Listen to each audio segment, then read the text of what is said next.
Carl Lafferty now joining us on the Rafters Music and Food Hotline. Carl, you've done it a few times now, but you got to dip your toe in the football signing day waters on February 3rd. You got to hang around like everybody else and wait on a decision. And you with baseball, there's not the signing day decision, so that's not really something you've had to deal with the whole time during your career.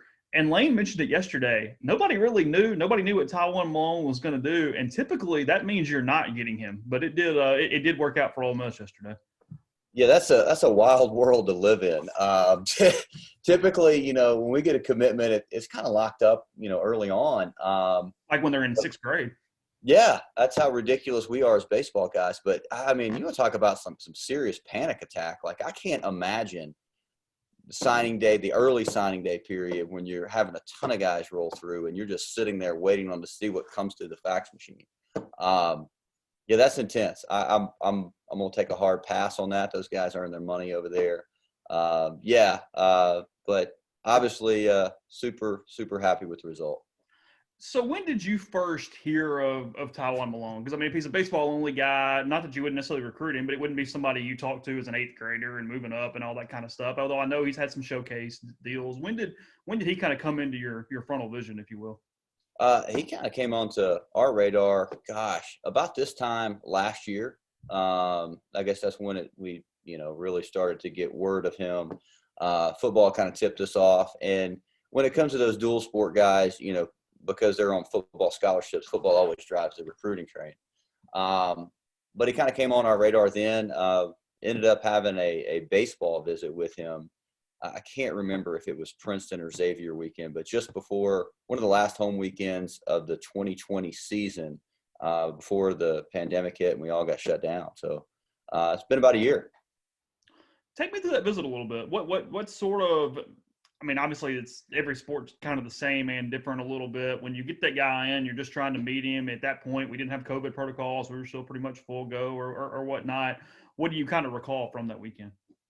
It was really just a baseball visit. When the typical, and it does seem like so long ago, the normalcy of it. He was actually our last visit, to be honest with you. We haven't had any recruits on campus because of COVID. But very normal. The typical stuff where we give him a tour of the baseball facilities. He interacted, was able to see games, see us, in our pregame routines. We were able to, have, meals with him and hang out and, get to know him. I think the only football aspect of it, because the football was in a dead period at that time, the only football thing that remotely happened is, we do a photo shoot with, uniforms and things like that. Just normal for every kid when they come on a visit. Well, we just had some football gear for him to take a picture in that as well. But for all intents and purposes, it was actually a baseball visit. So we've talked about this recruit for a year, maybe something like that on our site. It's pretty much all we've done for the last week. Tywone Malone, the person during the visit, what were kind of the impressions? I mean, what have you kind of learned about him as the human being over the course of this year? Well, I think that's the thing. I've been you said dip my toe in the football waters. Big Ty's the thing that sticks out to me is he is an awesome kid. I think the thing I really learned going through this process, you learned that baseball was important to him, but he was really just wanting to be thorough about, who the people that he was going to interact with. And I think that obviously driven by football, and those guys did a really good job over there. I mean, obviously we're not involved at all if it's not for football, but, Marquise Watson, who I thought was instrumental in just the cohesiveness and communicating between the football and baseball staffs to really make it happen, and deserves a lot of the credit in recruiting Ty.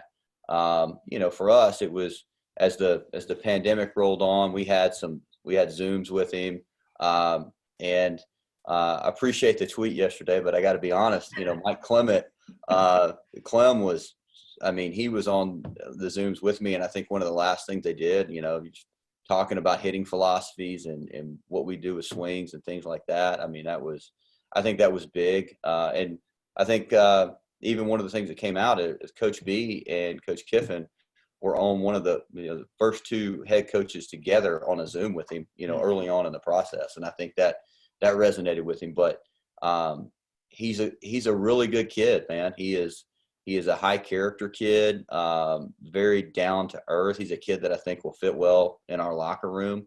And, the neat thing for me is, I'm a lifelong Rebel, so I've always watched Rebel football. But now when you watch it and you've got Plumlee and Ely and then you'll have, Ty out there, man, that really builds even a better connection. Yeah, yesterday I started to shoot him a text because Clem retweeted that tweet I sent, and I went, "Okay, was that a little passive aggressive there? Hey, I'm still here too. I'm still around. Hey, it's a full staff over here, bud." So no, I told this to somebody else, because I have the title. I do get some credit for the recruiting side of it, but the truth is, I'm the product of working with really good people. I always say this about Mike V. Really good with kids and families. He's just what he comes off as is who he really is, a very honest guy with a lot of integrity, and he connects well with kids. And then Clem, I mean, people always ask me, like, when we're recruiting kids, if I'm the first person to talk to them, they ask me about Clem, and I always say, like, Clem's hitting stuff is great. Like, if you want to talk about approach and how he builds that, if you want to talk about swing mechanics, obviously it's very good. I said, but what I think he is the best in the country at doing is connecting and building relationships with kids. And in this day and age, that's how you get kids to perform. That's how you get the best play out of them, because they know that you care, and then, they'll work themselves to death for you. And so I think just, Ty being able to connect with Clem and obviously with Mike, and then, between the two staffs, I think that was obviously the difference maker. Obviously there has to be some cohesiveness. Football tips you off to guys. Y'all have to, analyze them and whatnot. When you first started hearing about Tywone Malone, like, okay, how does he fit into our program? What did you sort of see as a baseball player on whether he kind of met the standard that would fit for a two-sport athlete?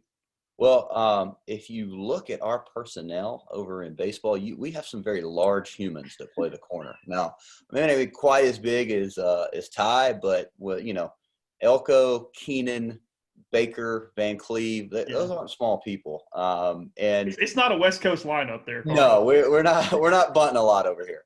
And I don't think Big Ty fits into that. But I think that's what we value, bigger physical guys. And when you hear Clem start talking about offense, you start talking about OPS and doubles and home runs and being able to control the strike zone and walk and on base percentage. The thing when you look at Ty, he has a really good swing. It's a flat swing. It's a good approach.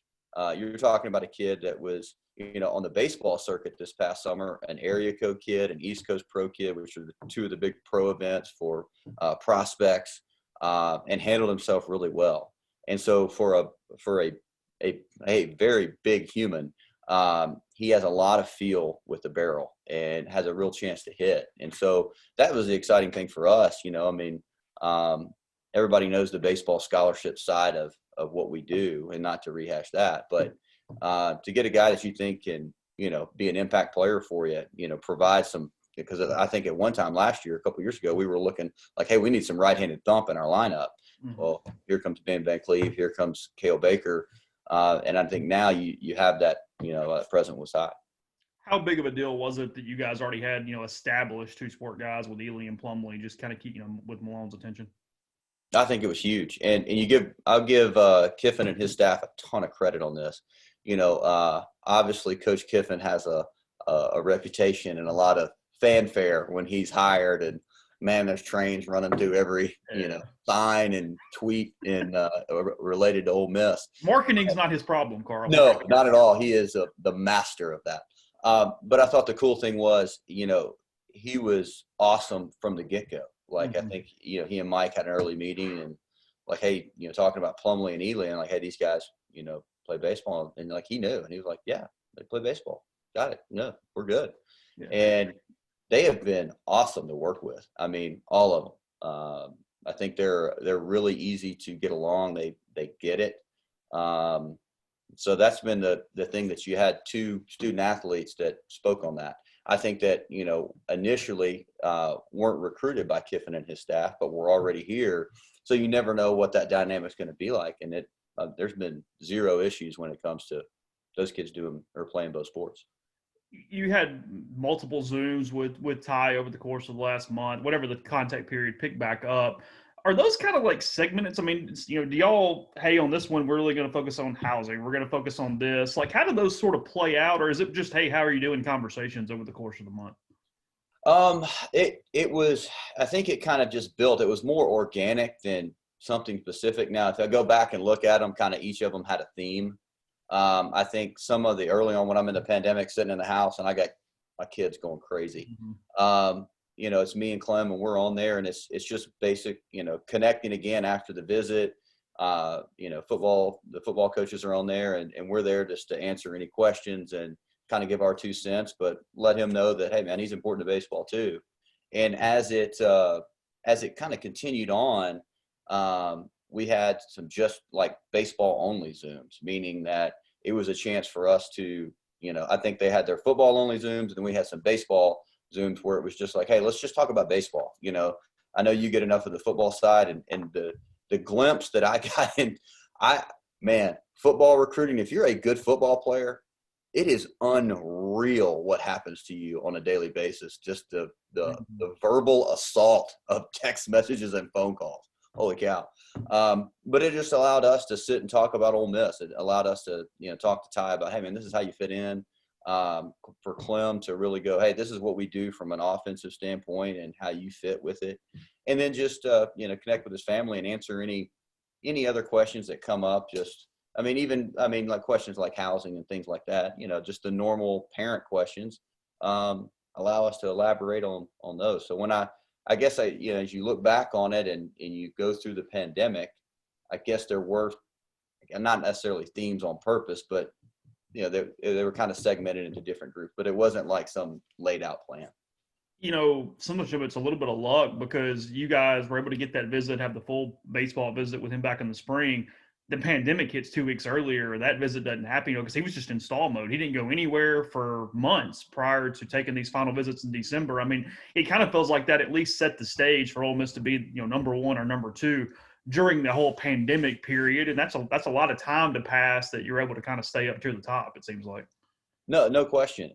Because the visits that kids are making the campuses of like at this point in time or during the pandemic, they have zero contact with any coaches. Mm-hmm. They can't get into any facilities. They're essentially just coming to look at the town and the school overall, as if they were just a normal student from out of town trying to figure out if Ole Miss was a destination for them. I think that was huge. And I think the human element that you get out of it, meaning the human connection, like, hey man, I've met with Coach B, I've met with Laff, I've met with Clem. I know what this place really looks like. I think, certainly that had to help.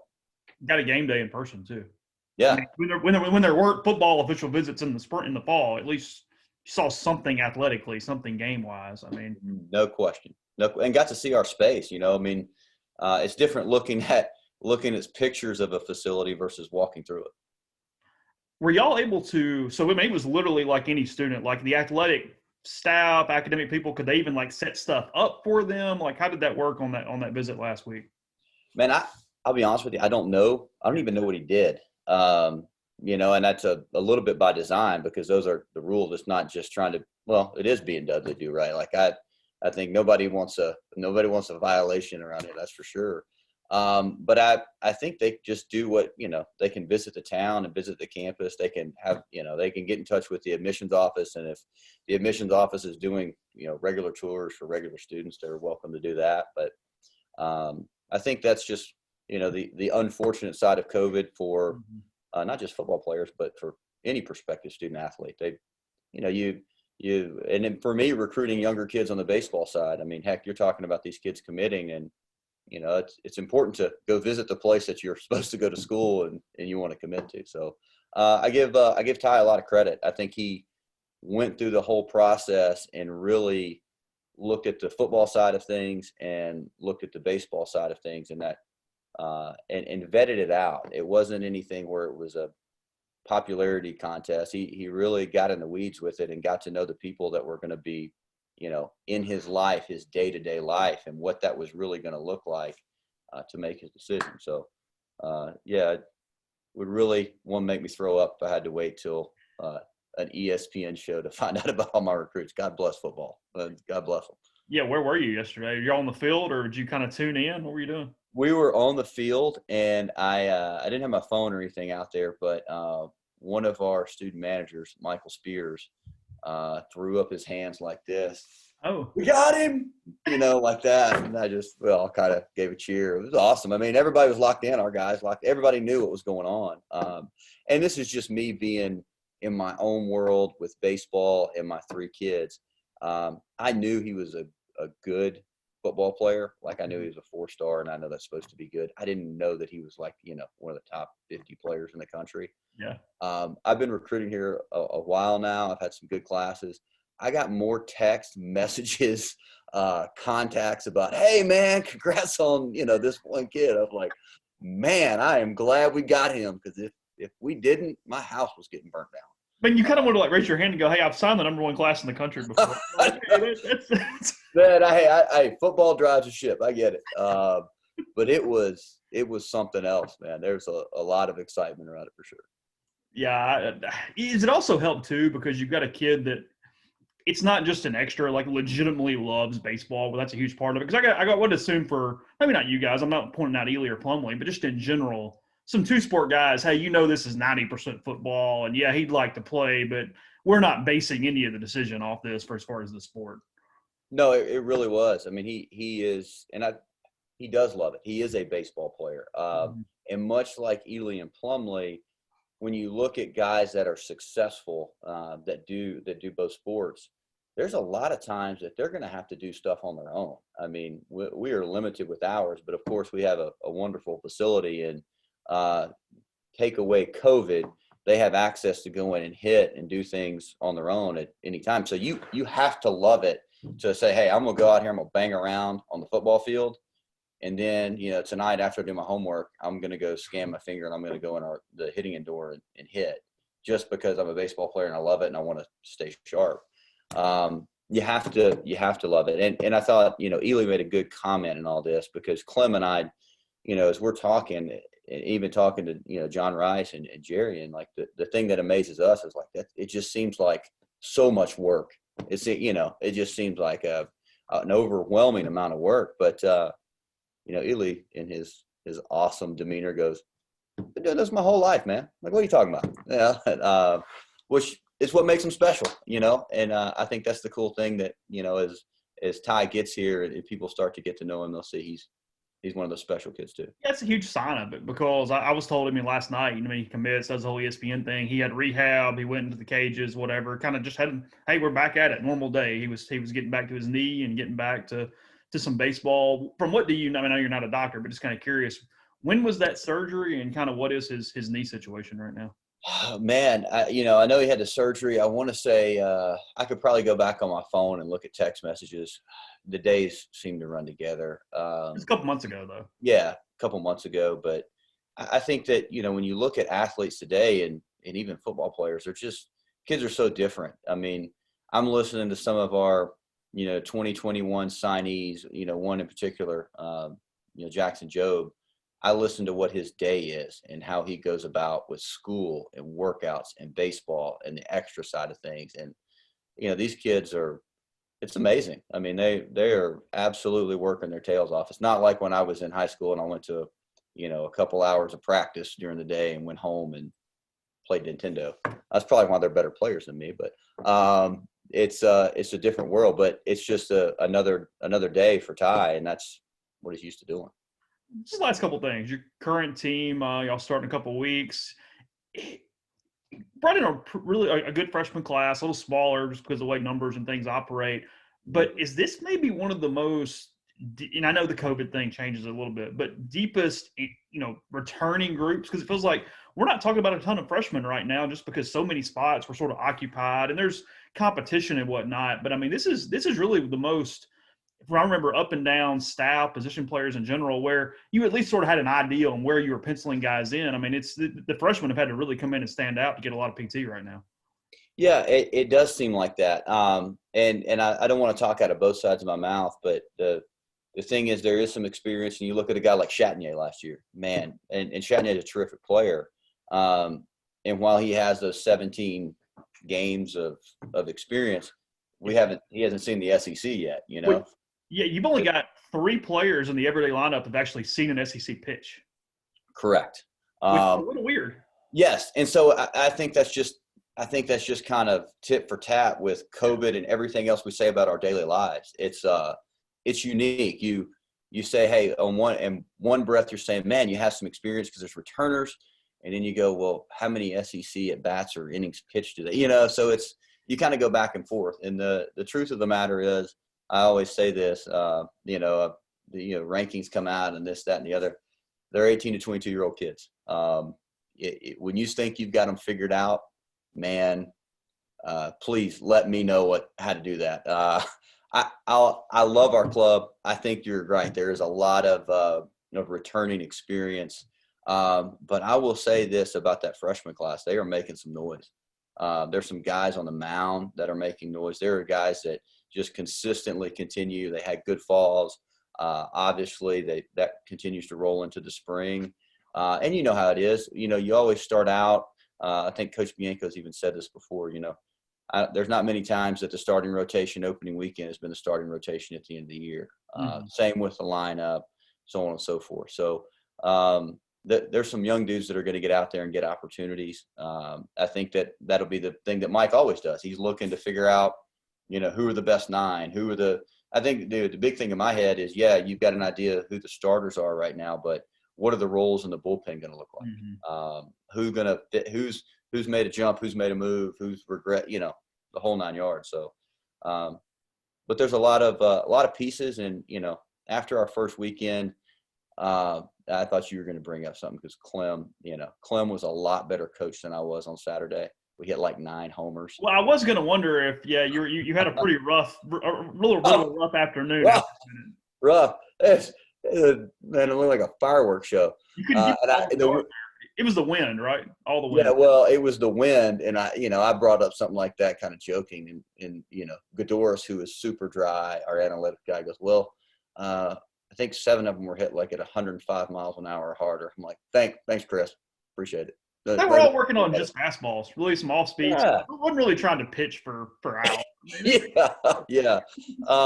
But it was good. There's things to clean up, but a lot of things to be excited about. Well, you get to start the season with some cupcakes, really get off to a hot start no matter what. I mean, get some freshmen some work before you guys get into some. Oh, yeah. Just some real easy ones. That's what I was like, we're going to slide right into Arlington. 6 of the top 12 teams in the country. Yep, should be good. Because of what you talked about, though, guys hadn't seen SEC pitch. I mean, is it a really good year for a tournament like that off the top, though, to kind of baptize everybody a little bit, positively or negatively, as it turns out?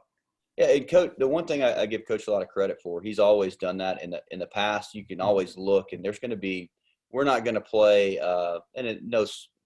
not throwing stones at any teams we played in the past, but we're going to have one really challenging weekend. Mm-hmm. This one is right out of the gate. I would have preferred week 3, but it is what it is, and it'll be a neat experience. But I think that's what you look for. You look for kind of that litmus test before you get into league play. I think the travel thing is always big because baseball players are creatures of habit and routine, and that's one of Coach B's big things is learn. Hey, this is what we do when we go on the road. So we're doing it before we're having to do it at Vanderbilt or at LSU or at Mississippi State or something like that.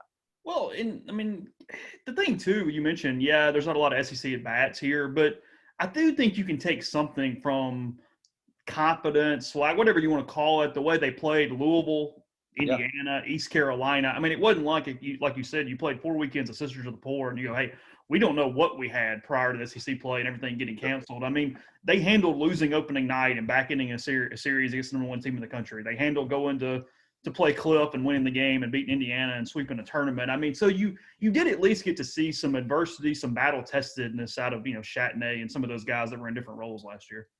Yeah, and I think a lot of that, speaking of last year's team, was the personality of that team. Mm-hmm. And as much as the parts, meaning that the ability was good, I think the thing that stuck out, and I've said before, was just the personality of that team.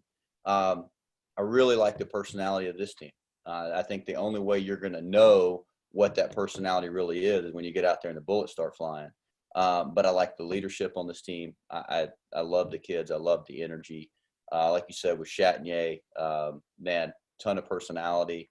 Plumlee, has that effect. Hate that Ely's going to be out, but that dude, like the tweet said, best hype man in the country. I'm sure he'll do that for us this year. But it's going to be, how do you roll with the punches? How do you respond to the adversity? Because as much as I would love to tell Rebel Nation we're going to go 56-0, Yeah. I don't think that's going to quite happen. So see how they handle it, how they handle a challenging first weekend going on the road, and just the ins and outs of dealing with the new COVID protocols that that everybody's having to do, but you got to figure it out. So good news is I like the group we have to figure it out with. Cool. Congrats on yesterday. Let's do it again soon. Heck yeah, man.